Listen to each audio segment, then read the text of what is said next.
Thank you very much for joining us yet again on our news desk. The headlines. Minister of Health Chitalu Chilufya has dismissed online reports suggesting that there is an outbreak of Ebola in Zambia. Zambia will this month assume the presidency of the Africa Union AU autonomous body, Africa Civil Aviation Commission. In our news in detail, Minister of Health Chitalu Chilufya has dismissed online reports suggesting that there is an outbreak of Ebola in Zambia. Dr. Chilufya clarified at a media briefing that the said suspected case of Ebola at Levi Mwanawasa Teaching Hospital being reported about was a case of septicemia, a condition of bacteria in the blood. He says the patient, aged 41, is a male resident of Serenje district who came to Lusaka for a church camp meeting on 27th of August and that he was already of ill health when he traveled. Dr. Chilufya says the country is therefore safe and surveillance has been heightened as 7-member rapid response teams per district in Northwestern Province are being trained in Solwezi. He notes that this is to be followed by training on the Copper Belt and that prior to this, other district teams have been trained in Northwestern and Luapula provinces, considering their proximity to the DRC. I want to inform the public that contrary to the news circulating on the social media, there is no case of Ebola virus disease in Zambia. Yes, we have admitted a patient at Levi Mwanawasa Hospital who is a 41-year male-old suspect, a resident of Serenje district who came to Lusaka for a church meeting on 27th August 2018. He was already ill on travel and he presented with fever, discoloration of the skin resulting from bleeding underneath the skin, and red patching in the white of the eye, among other symptoms. This patient was admitted and quarantined to rule out EVD.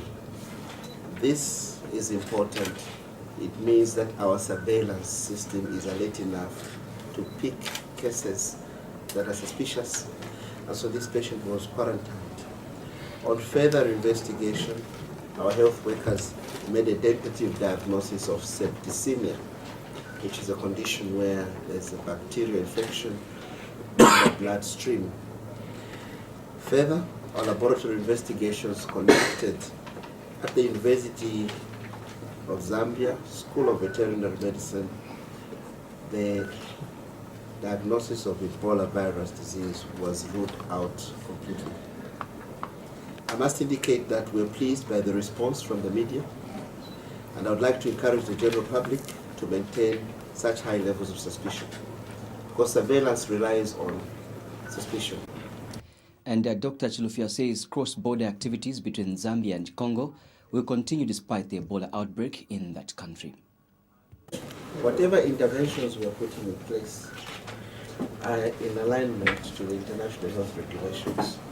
And at this stage, we do not encourage stopping of people crossing into the country at such borders. So what we have escalated instead is surveillance at all ports of entry, including Kasumbalesa. And furthermore, cross-border surveillance activities have been strengthened. So we're working together with our colleagues in the Congo and with World Health Organization in Africa, CDC, to ensure that we strengthen cross-border activities. But Zambia is a party to the international health regulations and will not practice anything that is outside the tenets outlined in the IHR. Whatever. Zambia will this month assume for a period of 3 years the presidency of the African Union autonomous body, African Civil Aviation Commission, AFCAC. This will be during the AFCAC extraordinary and ordinary plenary sessions to be held in Livingstone from the 23rd to the 27th of September. Civil Aviation Authority Director General Gabriel Lesa says his authority and the Zambia Airports Corporation are hosting the 2 sessions, which will be preceded by a burial meeting. Mr. Lesa says to this effect, on Monday, the 3rd of September, the AFCAC Interim Secretary General and members from the Secretariat in Dakar, Senegal, were in Zambia ahead of the 2 plenary sessions. In an interview with QTV News, Mr. Lesa has disclosed to QTV News that the purpose of this visit was to inspect the venue and preparedness of the country to host the 2 events. Mr. Lesa, who will be the president of AFCAC after plenary sessions, notes that the significance that comes with this are the benefits that Zambia will derive from being part of the AFCAC. He says this includes economic integration and a seamless harmonization of the rules and regulations for the flight procedures, use of upper airspaces, as well as coordinated efforts on capacity building in Africa. What is also significant about this is that Zambia is actually taking over the presidency of the African Union's specialized body, the African Civil Aviation Commission. We are actually taking over the presidency for the next 3 years, and in that stead, the CAA actually will be taking over the presidency. Now, the significant issues that come with this are the benefits that we are going to derive from this. Basically, economic integration of Africa, the seamless harmonization of the rules and regulations for the flight procedures and the upper airspace, the use of the upper airspace, as well as coordinated efforts on capacity building throughout Africa. And similarly, there are other coordinated efforts in other areas which Zambia now will be party in terms of making decision making and also lending the little lessons we've learned along the way. Mr. Lesa has disclosed that the Kenneth Kaunda International Airport has been formally granted an aerodrome certificate by the CAA. Mr. Lesa notes that the certificate was granted on the 20th of August this year in a process that took the CAA about 1.5 years. He says what the granting of the certificate signifies is that the Zambia Airports Corporation has now managed to meet the requirement of the CAA both in statutory and safety and security requirements. What does this also mean? For the passenger, it means a lot of assurance for safety, that the standards, safety and security standards that are enshrined in those documents I've talked about have been complied with, which assures adequate safety, flight safety, as well as flight security. So that was one of the issues we wanted to talk about. And we had a visit because there were about 12 African countries which were being assisted by the East and Southern Africa region office of ICAO in Nairobi to assist them to actually capacitate their people and watch over the process of airport certification. Zambia, we are proud to report that Zambia has actually managed to do this, and the Deputy Regional Director actually came, Mr. Atemon Dikumana. He was in the country last week. He was very impressed with what he saw. A lot of things have been done, and with the way we've started going, there's room for actually much more improvement, and we should be able to actually now go to the other international airports such as Livingstone, Harry Mwanga Nkumbula, and Simon Mwansaka-Pwepwe to actually certify them. What does Government has been urged to consider reducing corporate tax from the current 35% to 25% in the 2019 national budget. Zambia Chamber of Commerce and Industry, ZACHI President Michael Nyirenda, has told Q News in an interview that Zambia is one of the highest countries regarding taxing the formal sector, like corporate tax in the region.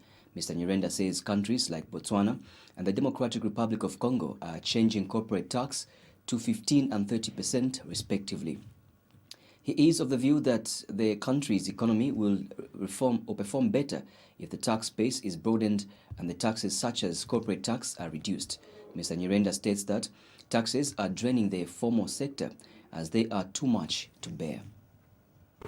We've been discussing over and our submission over next year's budget. And we have mentioned the issues of widening the tax net, but also reducing the tax, because there is a theory that the higher the tax, it's nature for people or individuals to try and avoid. But if the tax is lower and is within your range, you are likely to pay. Thereby, actually, ultimately government collecting more. But if you've got a higher tax and taxing only a few, you are likely to collect the numbers that you are targeting, because all these few will actually get fatigued, because the same people have other taxes that they have to pay. I mean, I can enumerate here, apart from your income tax, you have all these other taxes. And everything put together, you find that it will be such a huge bill on individual companies, including even individuals themselves. So we do believe as Zaki that if we widen the tax net, I know there's a lot of other informal sector members that are not being taxed currently. So our view has been to widen the tax net and try and lower the tax rate. And these examples are wide. That in true, we have been presenting to government that over the last few years that we are about the highest, because at our corporate tax, for example, is at 35. But believe you me, DRC, for whatever reason, I don't want to demean them, they are lower than us, they are at 30. But you have countries like Botswana that are charging corporate tax at 15%. So we've proposed to government to look at ways of targeting where we can reduce, say, bands of 2.5 every year towards going to 25% or between 25 and 30% as a corporate tax. That way we believe that more companies and individuals will be likely to pay than if you have a higher tax and only a few are paying. The opposition MMD says it is eager to see how government will outline the measures it will put in place to tackle the issue of public debt in the sitting of next parliament, which opens this month. National Secretary Raphael Nakachinda says his party wants to particularly see the solutions that government has crafted to get Zambia out of its current economic challenges. Mr. Nakachinda says on the political front, the MMD is looking forward to seeing the political parties' bill tabled in this session of parliament, which President Edgar Lungu is scheduled to open. In an interview with QTV News, Mr. Nakachinda says this is in order that the country can begin to have political parties that operate in a more institutionalized manner. Mr. Nakachinda states that the former ruling party believes that once the political party's bill is enacted into law, capacity will be built to provide a platform for proper leadership. So we are very eager to hear how government is going to be tackling the issues of the economy and the debt situation that we're dealing with. What are the solutions that government has crafted to get us out of the economic challenges that we're faced with. From a political front, we are also looking forward to have, in this session of Parliament, the political parties bill presented so that we can begin to have political parties function in a more institutionalized manner, and we begin to build capacity for political platforms so that proper leadership can be ushered into government. Those are the expectations we have in terms of identifying the critical issues that needs to be addressed. So we have. Former Finance Minister Katele Kalumba has urged government to heed to the caution against disclosing the terms for refinancing the $750 million Eurobond. The Economics Association of Zambia, EAZ, has warned that disclosing the terms for refinancing Zambia's first Eurobond will jeopardize its bargaining abilities in refinancing its other two Eurobonds. And Dr. Kalumba, who was cabinet minister under the Frederick Chiluba-led MMD government, says if government discloses the terms for refinancing the first Eurobond, it will also expose its hand. In an interview by telephone, Dr. Kalumba states that government cannot therefore disclose such information to the public before negotiating with the lender. Dr. Kalumba does not think the issue of transparency and accountability should ever rise before government secures any resources through debt contraction. He says there are already systems by which Zambians can know whether or not there is transparency in the use of public funds secured through a debt. Before you negotiate, you can't disclose to the public before you negotiate with the lender in terms of the financing. It's called the best alternative to a negotiated agreement. Okay, the best alternative to a negotiated agreement. What it is that you have your point C, but you are talking at point B. But what you really want to get is point C. It's a strategy negotiating. When I was negotiating with the fund or a bank, when you couldn't, before you go there, start publicizing your strategies for your financing. Before you negotiate. Meanwhile, economist Noah Nkoma thinks that it should not be mandatory for government to disclose the terms for refinancing of any bond it issues. Mr. Nkoma, who is also a former ESZ president, notes that he has not personally heard anywhere where it has been mandatory for a government to make such disclosures. He has told QTV News in a separate interview that, in his view, that the people should only have sufficient confidence in the government to do what is in the best interest of the country.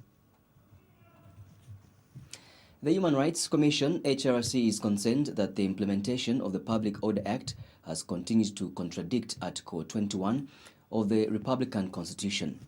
Spokesperson Mwelwa Muleya says failure to recognize the provisions of the article in the implementation of the Act, especially during elections, is a violation of human rights.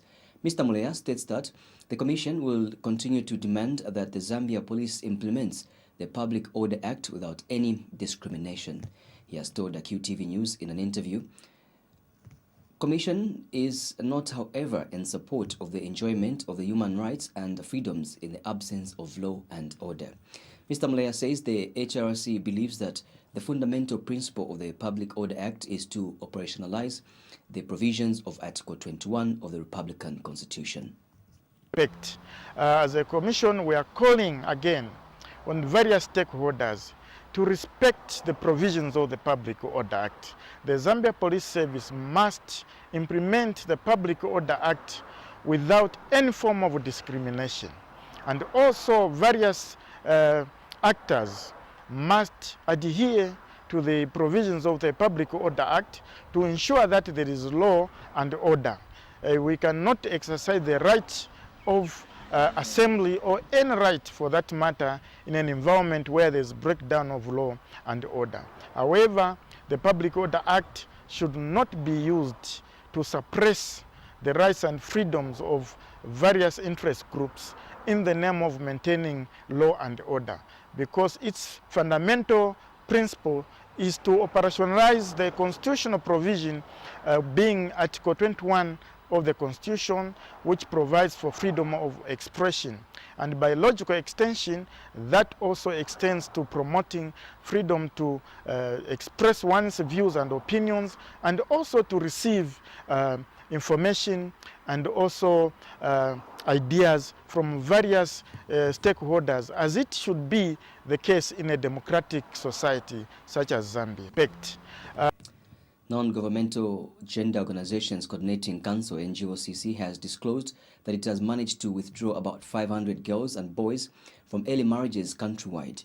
NGOCC Acting Director Chilufya Siwale has expressed concern at the high numbers of teenage pregnancies and child marriages the country has continued to record.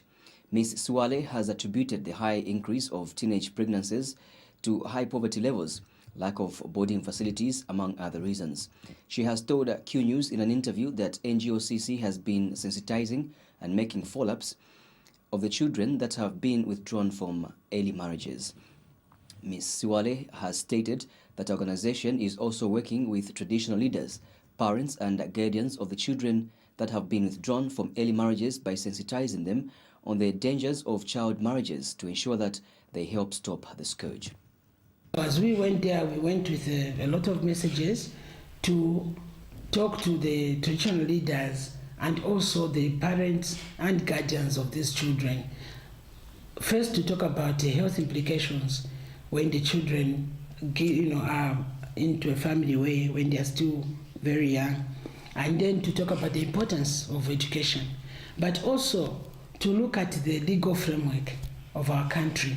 Because when you look at the legal framework of our country, the Education Act itself and the education policy of Zambia, it does not condone child marriage. So, and also the Marriage Act also talks about 21 years as the marriage age. So when we looked at all those, we did discuss with the police so they can also sensitize the community, because from the word go, that was a crime and the families would be arrested for that. The children themselves would be arrested for that. But we thought, let's sensitize our communities so that they know that legally it's not acceptable. Yes, they were looking at traditional practices, but traditional practices which are harmful to the children themselves should not be encouraged. As we went, the Zambia Qualifications Authority has entered a partnership with Engineering Institution of Zambia in its pursuit for the required standards in Zambia. ZACA Chief Executive Officer Miriam Chiaba says the verification and evaluation of foreign qualifications is aimed at not promoting but also providing quality control in the area of profession. Mrs. Chiaba says this move is necessitated by the rampant increase in the number of fake qualifications that have flooded the country, leading to the public outcry. Speaking at a memorandum of understanding, Mrs. Chiaba says the MOU will focus on the foreign qualification and bring them to the required local standards and its equivalence. She says the Zambia Qualifications Authority will verify and evaluate the qualifications on behalf of the Engineering Institution of Zambia for those people that want to operate in the field of engineering. The Act provides for us to take up to 30 days to do this verification, but this can be done within a week, up to 30 days. What is very critical is for us to have that verification conducted. I think what agreements we've done, we've been working, this is just symbolizing the relationship that we already have. We do have certain countries, because of access and because of contacts in there, it takes a little bit long. And in those instances, those people are given provisional registration. But with our commitment to ensure that working with the Ministry of Foreign Affairs and the awarding bodies, then within a shortest period time, we do the verification. That doesn't mean that if you have already been registered, your registration cannot be withdrawn. I am sure you know of people who have taken jobs before, and when it comes out that what they are holding is not a genuine qualification, they lose their job. So basically, that is the whole essence. It's not to say you will not be registered before, but I think it is a mechanism to say there has to be a verification done on your qualification. And speaking at the same event, Engineering Institution of Zambia Registrar Newton Zulu says his organization is tasked by the law to regulate the engineering activities in Zambia. Mr. Zulu has noted that the body accredits all engineers training and working in Zambia. He says the MOU signed with ZACA will help the EIZ to evaluate and verify qualifications of foreigners that intend to work in Zambia. So the rampancy of fraudsters, whether we quantify it or not, what is critical for us is that we've taken a proactive approach towards ensuring that whoever attempts to venture into fraudulent qualifications is taken care of by the systems that this will provide. So what is a takeaway from this is that we are enhancing quality assurance processes and creating further advanced due diligence processes that help to ensure that we provide the public with engineering professionals that are worth the salt. Engineering professionals who are fully qualified with qualifications that are authentic, qualifications that have been verified, qualifications that have been evaluated, qualifications that sit within the expectation of the standards of qualifications that are within the framework of the Zambian Qualification Authority. So that is what is critical for us as an institution. And this system will clean the process because we have a system that is able to capture fraudulent qualifications. And we expect naturally a reduction in attempts by people who are fraudulent. So government has been urged to come up with deliberate policies that will enhance economic diversification and subsequently improve the agricultural sector. United Party for National Development, UPND Chairman for Rural Reconstruction and Development, Mono Mapani, tells QTV News that the agricultural sector is important in ensuring food security in the country. Mr. Mapani says government therefore needs to source for funds that will go towards fighting armyworms, which have had a negative impact on the agricultural sector. We have heard even some saying they are not farmers, their job is just to be ministers. Now, this is September. In the next few days, we'll be in the farming season. We expect the Patriotic Front budget on agriculture to ensure that they put monies in the correct areas. Colleagues promised citizens that they are going to ensure that they diversify from mining into agriculture and that they are going to come out with deliberate policies to improve the sector, which we want to believe, as in UPND, is one of the most important sectors that would actually assure people of Zambia with food security and job creation.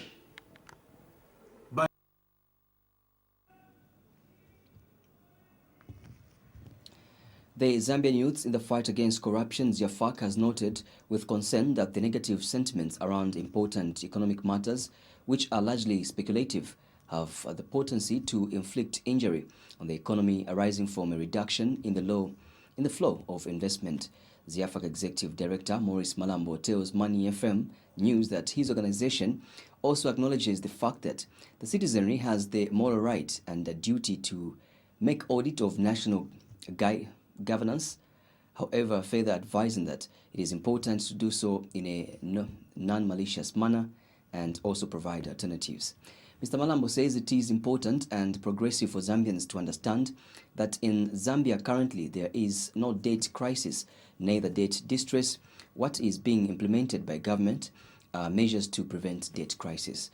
Mr. Malambo has told Q News in an interview that the organization has taken note of the negative and positive positions made by different stakeholders regards of some important decisions made by the government in the management of the economy, such as the intended refinancing of the Eurobond, some austerity measures and debt levels in the country. He states that the austerity measures are a temporal undertaking in economic language referred to as moratorium on specific areas of expenditure on the increase in expenditure in order to generate some savings and direct the same to the areas that are in acute need or are of urgent necessity at the time.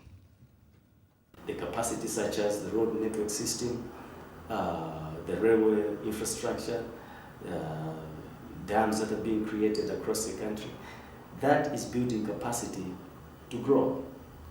And therefore, there's no need to politicize. As a matter of fact, we are taken aback that some of the people that sat in cabinet to approve the acquisition of debt, among them Honorable Kalaba and his lawmaker counterpart, Honorable Shimba Kambui, were part of the process of acquiring debt.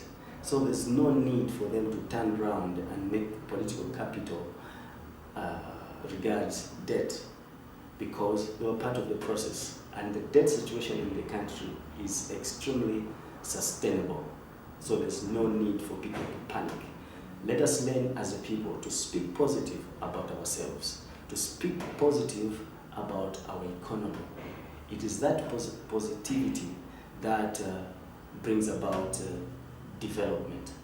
So there's no need for people to make political capital out of the debt situation. There is no country in the world that has no debt. The capacity such. Ministry of Commerce, Trade and Industry Director of Cooperatives, Shadrack Mungalava, has expressed concern that despite the country having over 40,000 cooperatives, only 50% of them are active. Mr. Mungalava has told Q News in an interview that one of the problems contributing to cooperatives being inactive is lack of financial resources. But Mr. Mungalava says the government wants to see cooperative thriving. He reiterates that this is why President Lungu transferred cooperatives from the Ministry of Agriculture to Commerce, Trade and Industry. Mr. Mungalava has since reminded cooperatives groups to be business-oriented if they are to maximize their gains. He says before registering their cooperatives, there is need for people to strategize on what kind of business they intend to do or establish and how it will be run. And Mr. Mungalaba has, however, observed that many people become stuck after registering their cooperatives because of not having clear ideas of their business intentions. I would point out the challenge of access to investable resources, which is financing for their enterprises. This is a big problem.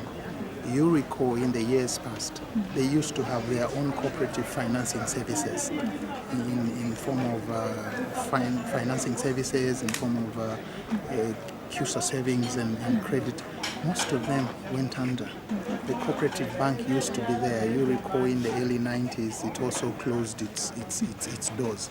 So that is the biggest problem that cooperatives have faced, is financing for their projects. But I think I would want to flip the coin, and I would want to think that the biggest problem as of now is mindset. Cooperative members and us as people who are supporting them, and I should say the country at large, we are still stuck in the mindset of a cooperative must receive. You will find people, I'll give you an example. They go to my registrar's office, they register a cooperative. The next day they are coming to ask for help. Oh, now what is government going to do on this, because now we have registered a cooperative? I think that mindset is killing the spirit of a cooperative. They must understand, firstly, before they register, they must think of what business are they going to do.